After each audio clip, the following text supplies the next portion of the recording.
কোনো আসল ৩ বছরের সরল মুনাফা সহ ২৮,০০০ টাকা এবং ৫ বছরের সরল মুনাফা সহ ৩০,০০০ টাকা মুনাফার হার নির্ণয় করো। এখানে বলছে কোনো আসল ৩ বছরের সরল মুনাফা সহ, মানে আসল প্লাস ৩ বছরের মুনাফা। এটা আমি এভাবে লিখেছি, ৫ বছরের মুনাফা আগে বড়টা লিখেছি, তারপর আসল প্লাস ৩ বছরের মুনাফা ২৮,০০০। তাহলে ২ বছরের মুনাফা হচ্ছে ২,০০০ টাকা, ১ বছরের কত, ৩ বছরের কত, ৩০,০০০ টাকা।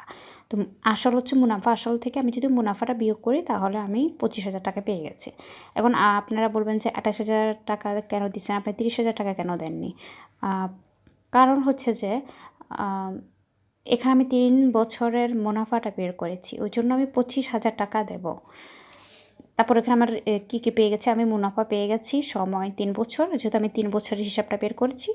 আপনারা যদি বলেন আমি 5 বছরেরটাও হিসাব বের করে বলবো। আসল হচ্ছে 25,০০০ টাকা, মুনাফার হচ্ছে তো আমার সূত্র এখানে বসানোর পর চলে আসছে। ঠিক আছে, এখন আমি এটা আবার অন্যদের জন্য ঠিকভাবে কীভাবে করেছি, যে আসল 5 বছরের মুনাফা 30,০০০ টাকা, 3 বছরের মুনাফা তো তার 2 বছরের মুনাফা 2,000 টাকা, 1 বছরের কত, 5 বছর। আগে আমি কি করছি, আগে আমি 3 বছরের হিসাবটা করছিলাম, ওই জন্য আমি 28,000 টাকা থেকে মুনাফা আসল থেকে আসলটা বিয়োগ করছিলাম। এবার আমি 5 বছরের হিসাবটা বের করছি, আনসারটা কিন্তু ঠিকভাবে বের হবে, এ ব্যাপারে কিন্তু কোনো দ্বিমত নেই। যে 5 বছরের মুনাফা 5,000 টাকা, আসল হলো তো 5 বছরের যে আসল, ওই মুনাফা ওইটা থেকে আমি 30,000 থেকে বিয়োগ করবো, যেহেতু আমি 5 বছরের হিসাবটা করছি।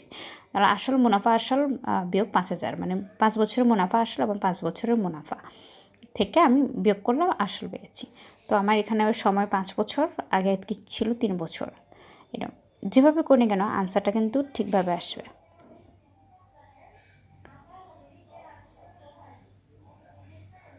মুনাফা হচ্ছে আয় সমান NPR, মুনাফা আসল বা মুনাফা মূলধন হচ্ছে A equal P 1 plus RN, আর চক্রবৃদ্ধি মূলধন হচ্ছে C equal P 1 plus up to the power N, এবং চক্রবৃদ্ধি মুনাফা C মাইনাস P এটাই চক্রবৃদ্ধি মূলধন, compound interest. Thank you so much.